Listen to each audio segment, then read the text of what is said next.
સમાચારોની શરૂઆત કરી મહત્વના સમાચારથી ભર શિયાળે માવઠાનો માહોલ જામી ચૂક્યો છે। દેશના અનેક વિસ્તારોમાં વરસાદી ઝાપટા પડ્યા છે। ખ્યાતિ હોસ્પિટલ કાંડ બાદ ગુજરાત સરકાર હવે એક્શનમાં આવી છે। પીએમજય યોજનાને લઈને એસઓપી જાહેર કરવામાં આવશે। ખ્યાતિ હોસ્પિટલ કાંડ બાદ હવે ગુજરાત સરકાર તરફથી એસઓપી નવી બહાર પાડવામાં આવશે। આરોગ્ય મંત્રી ઋષિકેશ પટેલ ટૂંક સમયમાં તેની જાહેરાત કરશે। એસઓપીમાં અનેક પ્રકારના ફેરફાર કરવામાં આવ્યા છે। ડે કેર, સેકન્ડરી અને ટર્શરી બીમારીમાં સારવાર મળશે। ખ્યાતિ હોસ્પિટલ કાંડ જે હાલ પણ ચર્ચાનો મુદ્દો છે, તેમાં અનેક વિગતો સામે આવી રહી છે। એક બાદ એક ખુલાસાઓ થઈ રહ્યા છે। તેવામાં આજરોજ એસઓપી નવી બહાર પાડવામાં આવશે। હૃદય, કિડની સંબંધિત ફેરફારો એસઓપીની અંદર કરવામાં આવશે। ગુજરાત રાજ્યમાં આદરણીય નરેન્દ્રભાઈ મોદી સાહેબ મુખ્યમંત્રી હતા ત્યારે અને ત્યારથી જ કોઈપણ પરિવારના કે કુટુંબના જે મહત્વનો અચાનક આવી જતા ખર્ચા માટે મા અને મા વાત્સલ્ય કાર્ડની શરૂઆત થઈ અને પ્રધાનમંત્રી બન્યા પછી સમગ્ર દેશને આજે એનો લાભ મળી રહ્યો છે। રાજ્ય સરકાર અને કેન્દ્ર સરકાર બંને આ યોજના માટે ખૂબ જ ચિંતિત અને છેલ્લામાં છેલ્લા વ્યક્તિ સુધી એને કોઈપણ આરોગ્યનો ખર્ચો ન કરવો પડે એના માટેની ચિંતા કરી છે। રાજ્યનો કોઈપણ ગરીબ દર્દી કે મધ્યમ વર્ગનો દર્દી એના માટેની જે ચિંતા થઈ અને એના પરિણામે આઉટ ઓફ પોકેટ જે એક્સપેન્સ થતો હતો એમાં ખૂબ ધરખમ ઘટાડો આવ્યો છે। હજારો કરોડો રૂપિયા જે સારવાર પાછળ વ્યક્તિઓ વાપરતા, પરિવારો વાપરતા, એમાં ખૂબ મોટો ઘટાડો થયો છે। યોજના હેઠળ ડે કેર, સેકન્ડરી અને ટર્શરી બીમારીઓ માટે નિયત કરેલી સારવારો આપણે આપીએ છીએ। કેન્સર, ઘૂંટણ, થાપાના રિપ્લેસમેન્ટ, હૃદય, કિડની, લીવર, ગર્ભાશય ટ્રાન્સપ્લાન્ટેશનની સાથે કોક્લિયર ઇમ્પ્લાન્ટ જેવી જટિલ પ્રકારની સારવાર આપણે આ યોજના હેઠળ આપીએ છીએ। ચિરંજીવી યોજના અને બાલ સખા યોજનાનો લાભો પણ પીએમજેવાય માં આપણે સમાવિષ્ટ કર્યો છે। આમ સમગ્રતયા ગુજરાતની અંદર ખૂબ સારી રીતે આ યોજનાનો લાભ આપણે આપી રહ્યા છીએ। અત્યાર સુધીમાં 97 લાખ કુટુંબને 2,65,00,000 લાભાર્થીઓ આમાં આપણે જોડ્યા છે અને 900થી વધારે ખાનગી અને 1500થી વધુ સરકારી હોસ્પિટલનો આપણે એમાં સમાવેશ કર્યો છે। ઉક્ત ખાનગી હોસ્પિટલો દ્વારા યોજનાની ગાઈડલાઇનનો ભંગ થતો અને ગુનાહિત હેતુ સાથે થતી સારવાર સંબંધિત ફરિયાદોના કારણે 2024માં અત્યાર સુધીમાં કુલ 10થી વધુ હોસ્પિટલ આપણે ગેરરીતિ માટે સસ્પેન્ડ કરી છે, ડીએમ પેનલ કરી છે અને પેનલ્ટીની કાર્યવાહી કરી છે। અમુક કિસ્સાઓમાં તો ડૉક્ટરોને પણ યોજનામાંથી કાયમી ધોરણે દૂર કર્યા। મેડિકલ કાઉન્સિલ દ્વારા પણ એના જરૂરી પગલાં લેવામાં આવ્યા છે। આ બધા જે ફરિયાદો મળી, યોજના સરસ અને એનો લાભ પણ લોકોને સરસ રીતે મળી રહ્યો હતો, પરંતુ આખી યોજનાની અંદર ક્યાંક એનો લાભ લેવા માટે અમુક લોકોએ, અમુક લેભાગુ તત્વોએ એ યોજનામાં ક્યાંક લેકિંગ અથવા તો લેપ્સ, અને જો લેપ્સ ન હોય તો પણ લેપ્સ ઊભા કરી અને જે પ્રકારે ફાયદો લેવાની કોશિશ કરી છે, એના કારણે અત્યારે આપણે જે મહત્વની 4 પ્રકારની જે ટ્રીટમેન્ટ છે પીએમજેવાય હેઠળ જે સારવારો આપણે આપીએ છીએ, લગભગ 2600 ઉપરની ટોટલ પ્રોસિજર છે। એમાં જે મહત્વની સારવાર અને સૌથી મોટો ખર્ચો જે સારવારોમાં મળે છે એ 4 સારવારો માટેની આપણે એસઓપી નક્કી કરી છે। આપણે કાર્ડિયોલોજીની સેવાઓમાં ટેકનિકલ બાબતોને ધ્યાને લઈ સ્પેશિયાલિટીમાં સુધારા કરવા જરૂરી જણાયા। એના લઈ અને તાત્કાલિક આપણે કાર્ડિયોલોજીમાં તો સેવાઓની માર્ગદર્શિકાઓમાં આપણે સુધારો કર્યો હતો। દર્દીના હિતમાં શ્રેષ્ઠ નિર્ણય લઈ શકાય તે માટે કાર્ડિયોલોજીની સેવામાં કાર્ડિયોલોજિસ્ટ અને કાર્ડિયોથોરેસિક સર્જન સાથે ફૂલ ટાઈમ કામ કરતા હોય તેવા સેન્ટરોને જ કાર્ડિયોલોજીના કન્સલ્ટન્ટ માટે માન્યતા પ્રાપ્ત ગણવાનો નિર્ણય લીધો છે, જેથી લાભાર્થીના હિતમાં સંયુક્ત રીતે શ્રેષ્ઠ નિર્ણય લઈ શકાય। આ ઉપરાંત હોસ્પિટલો અને ફૂલ ટાઈમ કાર્ડિયાક એનેસ્થેટિક અને ફિઝિયોથેરાપિસ્ટ આ રાખવા પણ આપણે આવશ્યક કર્યા છે। ખાસ કિસ્સામાં ઇમરજન્સી સારવાર જ્યાં અતિશય આવશ્યક હોય એવા સંજોગોમાં કાર્ડિયોલોજી સેવાઓ આપતા સેન્ટર એન્જિયોપ્લાસ્ટી કરી શકશે અને એની સીડી પણ એ પાછળથી અપલોડ કરી શકે. હોસ્પિટલો એન્જિયોગ્રાફી તેમજ એન્જિયોપ્લાસ્ટી સીડી વિડીયોગ્રાફી પ્રી ઓથના સમયે અપલોડ કરવાની એમના માટે ફરજિયાત બનાવવામાં આવી છે. ઇમરજન્સી કેસમાં સદર સીડી વિડીયોગ્રાફી સારવાર બાદ અપલોડ કરવાની રહેશે. આમ કાર્ડિયોલોજીમાં પણ ખૂબ સારા એવા સુધારા તાત્કાલિક આપણે કર્યા હતા અને હવે એ સુધારાઓ અમલમાં આવ્યા પછી ક્યાંય નાની મોટી કોઈને લેકિંગ અથવા તો લેપ્સનો ફાયદો લેવાની જે તકો મળતી હતી એ તકો બંધ થશે. કેન્સરની સારવારમાં પણ નિષ્ણાત તબીબોના સૂચન બાદ અને આ જે બધી એસઓપી બનાવી એમાં ખાનગી ક્ષેત્રે કામ કરતા તબીબો જે લોકોએ પીએમજેવાયમાં પણ એમ્પેનલ્ડ નથી, બીજા તબીબો જે પીએમજેવાયમાં એમ્પેનલ્ડ તબીબો છે અને સાથે આપણા સરકારી વિભાગના પણ તજજ્ઞો સાથે ચર્ચા વિચારણા કર્યા પછી પ્રજાના હિતમાં પ્રજાને પણ કોઈ પણ પ્રકારની મુશ્કેલી ના પડે એની પણ ચિંતા આ તમામમાં આપણે કરી છે. કેન્સરની સારવારમાં ટ્યુમર બોર્ડ તરીકે નિર્ણય લઈ ટીબીસી એટલે કે ટ્યુમર બોર્ડ સર્ટિફિકેટ દર્દીનો ટ્રીટમેન્ટ પ્લાન નક્કી કરશે અને ટીબીસી અપલોડ કરવાનું ફરજિયાત રહેશે. દર્દીને કેન્સરની યોગ્યતમ સારવાર મળી રહે તે માટે આઈજીઆરટી ઇમેજ ગાઇડેડ રેડિયેશન થેરાપીમાં CBCT common beam computed tomography system image કેવી કિલોવોટમાં જ લેવાનું ફરજિયાત કરવામાં આવ્યું છે. વધુમાં આ થેરાપી કયા કયા ટ્યુમરમાં કરી શકશે તેની પણ વિગતવાર ગાઈડલાઈન આપણે બનાવી છે. કેન્સરની ટ્રીટમેન્ટ માટે રેડિયેશન થેરાપીમાં યોગ્ય સારવાર પેકેજીસ પસંદગીની સુગમતા રહે તે માટે રેડિયેશન પેકેજીસમાં પણ જરૂરી સુધારા કરવામાં આવ્યા છે. મહિલાઓમાં જોવા મળતા કેન્સર જેવા કે ગર્ભાશયના મુખનું કેન્સર, યોનિમાર્ગનું કેન્સર કે અન્ય કેન્સર જ્યાં બ્રેકી થેરાપીની જરૂર હોય તેવા કિસ્સાઓમાં જે હોસ્પિટલ પાસે બ્રેકી થેરાપીની સગવડ છે ત્યાં જ પીએમજેવાય અંતર્ગત સારવાર આપવાની રહેશે. બ્રેકી થેરાપી માટે હોસ્પિટલ ટાઈઅપ ચલાવવામાં આવશે નહીં. રેડિયોથેરાપી મશીન માટે નક્કી થયેલા ક્વોલિટી કંટ્રોલના માપદંડનું પાલન કરી હોસ્પિટલે એનો રેકોર્ડ નિભાવવાનો રહેશે. નિયોનેટલ કેરમાં પણ આપણને જે ફરિયાદો મળતી હતી અને એના કારણે એમાં પણ આપણે કેટલાક ચેન્જીસ કર્યા છે. એનઆઈસીયુ એસએનસીયુ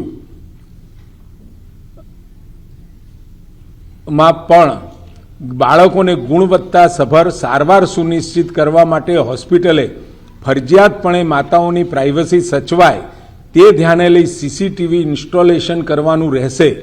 ટીએચઓ દ્વારા એનઆઈસીયુની મુલાકાત લઈ રિપોર્ટ એસએચએને સબમિટ કરવાનો રહેશે. ઓનલાઈન વિઝિટ મોડ્યુલ પોર્ટલ ટૂંક સમયમાં કાર્યરત થશે જેથી દરેક વિઝિટને અસરકારક રીતે મોનિટર કરવામાં આવશે. બાળકોને રાઉન્ડ ધ ક્લોક સારવાર મળી રહે તે માટે નિયોનેટલ સ્પેશિયાલિટીમાં એમ્પેનલ્ડ માટે ફૂલ ટાઈમ પીડિયાટ્રિશિયન આપણે ફરજિયાત કર્યો છે. પીડિયાટ્રિક હોસ્પિટલ માટેની યોજનાની માર્ગદર્શિકાના ધારાધોરણ મુજબ દર્દીના બેડ પ્રમાણે નર્સિંગ સ્ટાફ પણ રાખવાના ફરજિયાત રહેશે. સાથે ટીકેઆર એટલે કે જોઈન્ટ રિપ્લેસમેન્ટમાં પણ આ યોજના હેઠળ ટીકેઆર ટીએચઆર ઓપરેશન કરતી હોસ્પિટલોએ ઓર્થોપેડિક પોલિટ્રોમાના કેસોની પણ સારવાર આપવાની થતી હોવાથી ઓર્થિયોપ્લાસ્ટીના ઓછામાં ઓછા 30% ઓર્થોપેડિક અને પોલિટ્રોમાના કેસોને સારવાર આપવાનું ફરજિયાત કર્યું છે જેથી ઉક્ત રેશિયોનું પાલન ના થાય તો હોસ્પિટલને એ ટકાવારી પ્રમાણે એને પેનલ્ટી કરવામાં આવશે. હોસ્પિટલ દ્વારા સળંગ 9 માસ સુધી રેશિયોનું પાલન ન થાય તો તેવા કિસ્સામાં હોસ્પિટલને ઓર્થિયોપ્લાસ્ટી સ્પેશિયાલિટીમાંથી સસ્પેન્ડ કરવામાં આવે છે. યોજના અંતર્ગત જોડાયેલા 75 હોસ્પિટલને 3.51 કરોડની ટીકેઆર અંતર્ગત આપણે પેનલ્ટી કરી છે. ક્લિનિકલ એસ્ટાબ્લિશમેન્ટ એક્ટમાં પણ ગુજરાત ક્લિનિકલ એસ્ટાબ્લિશમેન્ટ એક્ટની જોગવાઈ અન્વયે પૂર્વ વ્યાખ્યાયિત સારવાર પ્રક્રિયાની વિગતવાર પૂરતી સમજણ દર્દીઓ અને તેઓના સગાને આપતી વખતે વિડીયો રેકોર્ડિંગ સાથેનું સંમતિપત્રક લેવાનું ફરજિયાત કરવામાં આવેલ છે જેમાં નીચે મુજબની તબીબી સારવારનો સમાવેશ કર્યો છે. Angiography, angioplasty, coronary artery bypass surgery, amputation એટલે કે અંગ વિચ્છેદન સર્જરી, તમામ ઇક્ટોમી અંતર્ગત સર્જરી એટલે શરીરમાંથી કોઈ ભાગ દૂર કરવાની surgery, organ donation, organ transplantation, organ રિટ્રાઇવલ surgery, spinal surgery, brain surgery અને કેન્સર સર્જરી. દર્દીને ડિસ્ચાર્જ વખતે ભવિષ્યમાં વધુ સારવાર અર્થે ઉપયોગી થાય તેવા હેતુસર ડિસ્ચાર્જ સમરી સાથે હોસ્પિટલાઇઝેશન દરમિયાન કરવામાં આવેલ લેબોરેટરી, રેડિયોલોજી વગેરે તમામ ડાયગ્નોસ્ટિક રિપોર્ટ્સ આપવાના ફરજિયાત રહેશે. ગુજરાત રાજ્યની તમામ હોસ્પિટલોએ ઇન્ફેક્શન કંટ્રોલ એન્ડ પ્રિવેન્શન માટે ભારત સરકારની ગાઈડલાઇનનું સંપૂર્ણપણે પાલન કરવાનું રહેશે. આપણા ત્યાં કોઈ પણ ફ્રોડ થાય અથવા તો કોઈ પણ પ્રકારની ગેરરીતિને રોકવા માટે સ્ટેટ એન્ટી ફ્રોડ યુનિટ બનાવી છે. એમાં પણ કેટલાક સુધારાઓ સાથે એને મજબૂત બનાવવાનું કામ આપણે કરી રહ્યા છીએ. રાજ્યની તમામ હોસ્પિટલો ખાતે સારવાર સંબંધિત કામગીરીનું સઘન મોનિટરિંગ કરવા માટે સ્ટેટ એન્ટી ફ્રોડ યુનિટ વધુ સુદૃઢ આપણે બનાવવામાં આવેલ છે. યોજના અંતર્ગત ખાનગી હોસ્પિટલ દ્વારા આચરવામાં આવતી છેતરપિંડીના બનાવો અટકાવવા માટે સરકારી તેમજ આપણી GMERS મેડિકલ કોલેજમાંથી અલગ ટીમનું આપણે ગઠન કર્યું છે, જે સાફુ ટીમના નિર્દેશ પ્રમાણે એટલે સ્ટેટ એન્ટી ફ્રોડ યુનિટના નિર્દેશ પ્રમાણે તેમના જિલ્લામાં એમપેનલ્ડ હોસ્પિટલની મુલાકાત લઈ સારવાર સંબંધિત પૂરતી ચકાસણી કરશે અને લાભાર્થીની કોઈ ફરિયાદ હશે તો તે સરકારને ધ્યાને મૂકશે. CDHO, MOA દ્વારા માસિક ધોરણે ઓછામાં ઓછી 2 હોસ્પિટલની ઓડિટ વિઝિટ કરવાની રહેશે. થર્ડ પાર્ટી ઓડિટના ભાગરૂપે ટેન્ડર પ્રક્રિયા દ્વારા ફિલ્ડ ઓડિટની કામગીરી કરવાનું આયોજન કરવામાં આવશે, જેમાં ફિલ્ડ ઓડિટ ટીમ દૈનિક ધોરણે 2 થી 3% કેસોનું ફિલ્ડ ઓડિટ કરશે. વીમા કંપની દ્વારા પણ વધુ સંખ્યામાં સ્પેશિયાલિસ્ટ, સુપર સ્પેશિયાલિસ્ટ ઉપલબ્ધ કરી ડેસ્ક ઓડિટ તથા ફિલ્ડ ઓડિટ સઘન બનાવવામાં આવેલ છે. હોસ્પિટલ દ્વારા સારવારના પેકેજીસનો સંભવિત દુરુપયોગ અટકાવવા માટે NHAને જરૂરી પ્રકારના ટિગર જનરેટર કરવાની પણ વિનંતી કરવામાં આવેલ છે. આમ ભારત સરકાર અને ગુજરાત સરકારના સહિયારા સર્વગ્રાહી તેમજ ભવિષ્યમાં કોઈ પણ પ્રકારની ગેરરીતિ ન થાય તે માટેની ગુણવત્તાસભર શ્રેષ્ઠ સારવાર લાભાર્થીને મળી રહે તે ગુજરાત સરકારનો મુખ્ય ઉદ્દેશ છે. આમ PMJY યોજનામાં 4/12/2024 સુધી 72,79,797 દાવાઓ માટે 115,562.11 કરોડની આપણે ચૂકવણી કરી છે. સાથે આપણા ત્યાં જે 104 ઉપર દરેક દર્દીને સામેથી કોલ કરીને પૂછવામાં આવે છે, એમાં આપણે 5,03,000 દર્દીઓના રિવ્યૂ લીધા, જેમાંથી 10,328 ફરિયાદ મળી કે જેની અંદર આપણે એ દર્દીઓને પૈસા લીધા હોય કે બીજી કોઈ ફરિયાદો હોય તો એનો નિકાલ કર્યો છે, પૈસા પણ પાછા અપાવ્યા છે. 5,569,000 જે આપણને ફોન કર્યા અને એમના જે ફીડબેક મળ્યા એમાં 49,000 4,96,000 એટલે કે 99% લોકોને સંતોષકારક એમનો રિપ્લાય મળ્યો છે. 2,897 એ મધ્યમ કક્ષાનો એમનો અભિપ્રાય હતો અને 1,488નો થોડો ખરાબ અનુભવ આપણે નોંધ્યો છે. આમ 104 દ્વારા પણ આ આપણે જે સેવાઓ આપીએ છીએ એટલે એમાં રેન્ડમ આટલા આપણે ફોન પણ કરીએ છીએ અને ફોન કરી એનો ફીડબેક લઈ અને જ્યાં આપણને જરૂરી લાગે ત્યાં આગળ એ બાબતના આપણે પગલાં પણ ભરીએ છીએ.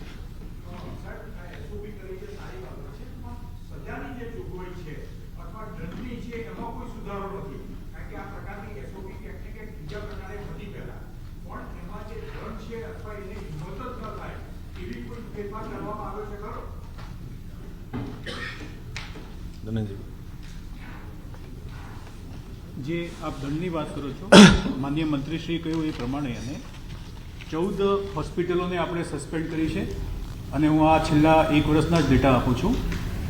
18 કરોડ ઉપરાંતનો આપણે દંડ પણ કર્યો છે. આ સિવાય લગભગ 46 કરોડ રૂપિયા જેટલી આપણે કપાત કરી છે. એટલે એમણે ઓછા ધોરણની સારવાર આપી હોય અને વધારે ક્લેમ મેળવવાનો પ્રયત્ન કર્યો હોય તેવા 46 કરોડ રૂપિયા આપણે કપાત કરીને એકચ્યુઅલ જે સારવાર છે એ પ્રમાણે ચૂકવણું કર્યું છે. એટલે પીએમજેવાયની અંદર હોસ્પિટલ દ્વારા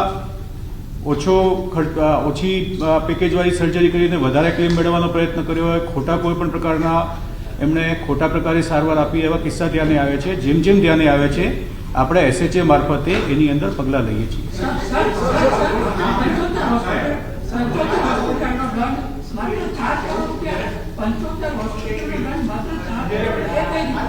સસ્પેન્ડ કરવાના એટલે ચોક્કસ સમય માટે કે કાયમી ધોરણે સસ્પેન્ડ કરવાના? કારણ કે ખ્યાતિમાં પણ અગાઉ ફરિયાદ તમારી સામે આવી હતી, એમાં કાર્યવાહી નથી એટલા માટે ફરીથી થયું. આ સસ્પેન્ડ કરવાનું છે નિશ્ચિત સમય પૂરતું હોય છે કે કાયમી ધોરણે એને સસ્પેન્ડ કરી દો? જો એમાં એવું છે કે હોસ્પિટલ દ્વારા કઈ પ્રકારનો ગુનો કરવામાં આવ્યો છે એ બાબતને જો ગંભીર પ્રકારની બાબત હોય તો એને કાયમી ધોરણે ડી-એમ્પેનલમેન્ટ આપણે કરીએ છીએ. હોસ્પિટલ જ નહીં, એના જે કામ કરતા ડોક્ટર્સ હોય એ પણ બીજી કોઈ હોસ્પિટલ કે બીજી કોઈ સંસ્થામાં જોડાઈને પણ ક્યાંય કામ ના કરી શકે એ માટે ડોક્ટર્સે પણ આપણે ડી-એમ્પેનલ કર્યા છે.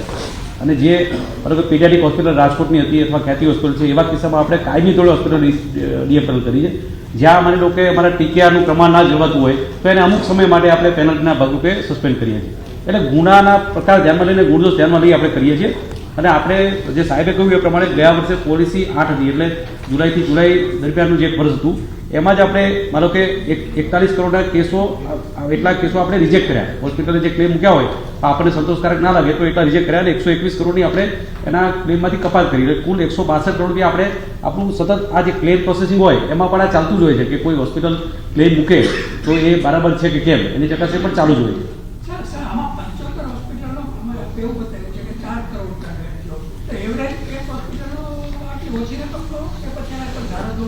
નહીં, એક ફરીથી અને આપણે 14 હોસ્પિટલ સસ્પેન્ડ કરી છે અને 18 કરોડ રૂપિયાનો આ જે સસ્પેન્ડેડ હોસ્પિટલ છે એટલા પૂરતું આપણે દંડ કર્યો છે. અને આ સિવાય કોઈ પણ હોસ્પિટલ જે મળવાપાત્ર એના કરતાં વધારે ક્લેમ કરતા હોય એ પ્રકારના જે અમારા કમિશનર સાહેબે કહ્યું એ પ્રમાણે 44 કરોડ રૂપિયા આપણે કપાત કરીને ચૂકવણા કર્યા છે અને 121 કરોડ જેટલા એમને મળવાપાત્ર નથી એમ કોઈ રદ કર્યા છે. એટલે 165 કરોડ એમને ક્લેમમાં કપાત થઈ છે, જે દંડ સ્વરૂપે નથી પણ મળવાપાત્ર નથી એ રીતે નિર્ણય કરીને કપાત કરી છે.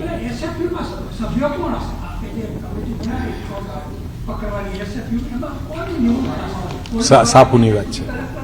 નહીં, સાફુ જે છે એ કારણ કે સમજો આ ટેકનિકલ વિષય છે, આમાં ડૉક્ટર્સ હોય, સ્પેશિયાલિસ્ટ હોય, એ લોકો કોઈ પણ વસ્તુ ગેરરીતિ થઈ, કારણ કે મેડિકલ સબ્જેક્ટ છે એટલે જે ડૉક્ટર્સ હોય અને સ્પેશિયાલિસ્ટ હોય એ આ લગતી વસ્તુ એને ચકાસી શકે, એનો અભિપ્રાય આપી શકે.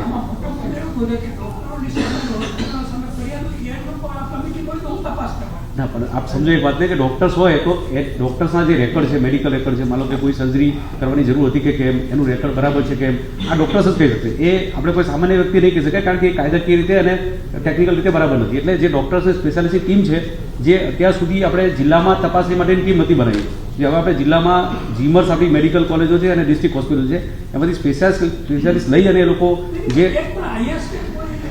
એટલે એ અમારા સાફુ જે છે એ ડૉક્ટર્સ હોય, અમારા અંડરમાં જ અમારા નીચે એડિશનલ ડાયરેક્ટર હોય, એ પણ ડૉક્ટર હોય, ડેપ્યુટી ડાયરેક્ટર હોય, એના નીચે આખી ટીમ કામ કરતી હોય, પણ એ ટીમમાં ડૉક્ટર્સ વધારે હોય.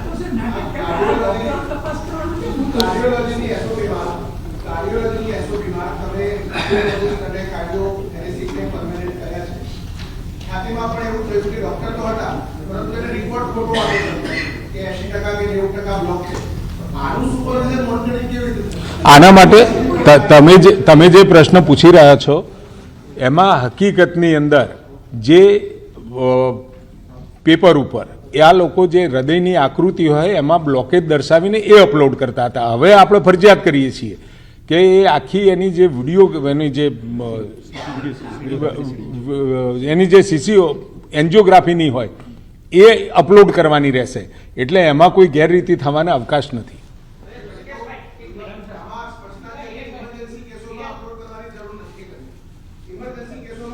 કોઈને હાર્ટ એટેક આવ્યો અને તાત્કાલિક ત્યાં દાખલ કરવામાં આવ્યા, એટલે એન્જિયોગ્રાફી કર્યા પછી સ્ટેન્ડ મૂકવાની જરૂર પડે તો એ સીડી પાછળથી અપલોડ કરી શકે. ઇમરજન્સીમાં આપણે પણ આ પ્લાન્ટ સર્જરી ડૉક્ટરોએ કહ્યું હોય કે ભાઈ આવું છે, દવાથી સાજું થઈ શકશે, એને એક તો પહેલાં તો એની સાથે વાતચીત કરી એને વિડીયો રેકોર્ડિંગ કરવું પડશે. અને વિડીયો રેકોર્ડિંગ દરમિયાન એની આખી પાછળથી કરવું પડશે, એક સ્ટેન્ડ મૂકવું પડશે, આટલું બ્લોકેજ છે, એ બધું સમજાવ્યા પછી એને પ્રોસિજર કરવાની રહે.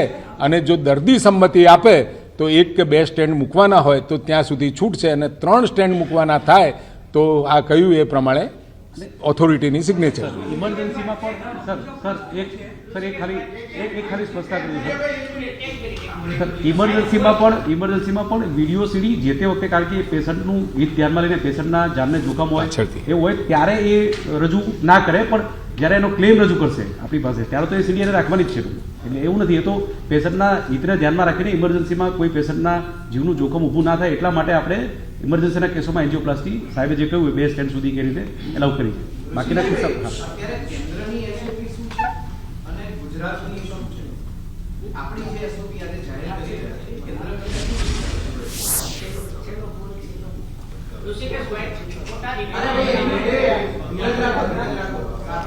જો કેન્દ્ર સરકાર છે ને એ પેકેજીસ જાહેર કરે કે કઈ કઈ પ્રકારની ટ્રીટમેન્ટ છે, એ કયા રકમનું પેકેજ છે, એમાં કઈ પ્રકારની સારવાર આપવાની, પણ એને અમલવારી કરવાની રીતે કાર્યાન્વિત કરવાની હોય તો એમાં કઈ કઈ બાબતોનું ધ્યાન રાખવું, કઈ કોઈ રેકર્ડ આપણે લેવું, ડૉક્ટર પાસેથી કઈ કઈ પ્રકારના રિપોર્ટ્સ મેળવવા, આ સીડીમાં લોકો નિભાવવાની વાત છે તો રાજ્ય સરકાર નક્કી કરે. એટલે બંનેનું હોય, કેન્દ્ર સરકાર આપતી હોય એના ઉપરાંત આપણે આ જે સુધારાઓ છે એ જાહેર કરીએ છીએ. સર, તો આપણે આ સુધારો કેન્દ્ર સરકારને જાણ કરવાના છે? હા, કેન્દ્ર સરકારને પણ આપણે જાણ કરીએ, કારણ કે ડેફિનેટલી એના પોર્ટલ પર જે બધી વસ્તુઓ એનું પેકેજ હોય એમાં સુધારા થાય તો આ બધી વસ્તુ NHA ને પણ આપણે જાણ કરીએ. આપણી એસઓપીના આધારે અન્ય રાજ્યોમાં પણ એસઓપી હા, બીજા રાજ્યો પણ આમાંથી ડેફિનેટલી જે આ ગેરરીતિઓ ના થાય એને અટકાવવા માટે જે પણ ઉપયોગી બાબતો હશે NHA અને બીજા રાજ્યો પણ આમાંથી ડેફિનેટલી લાભ મળી શકે.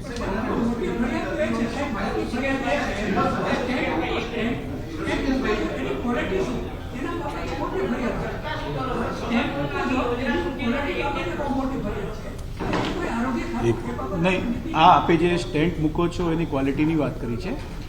ભારત સરકારે PMJY યોજના અંતર્ગત જ સ્પષ્ટ કર્યું છે, અને આપણે મેડિકલી પણ જે US FDA એપ્રુવડ અથવા FDCA એપ્રુવડ એવા પ્રકારના જ સ્ટેન્ટ હોય અથવા આપણે ટોટલની રિપ્લેસમેન્ટના કિસ્સામાં જે ઇમ્પ્લાન્ટ હોય તો એ US FDA અથવા આપણા FDCA એપ્રુવડ હોય એ જ વાપરી શકાય છે. આની અંદર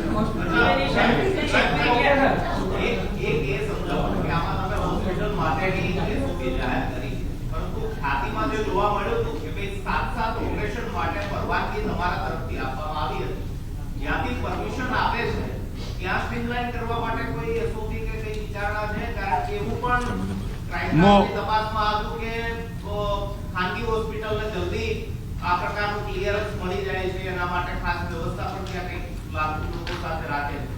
પહેલાં હું આપને આભાર વ્યક્ત કરીશ કે આપે આ પ્રશ્ન ઘણા સમયથી અને એક સ્પેક્યુલેશનનો પેલું બનેલું છે ને આપે પ્રશ્ન પૂછ્યો છે, એટલા માટે અમે એની વિધિ આપના સમક્ષ મૂકી શકીએ છીએ.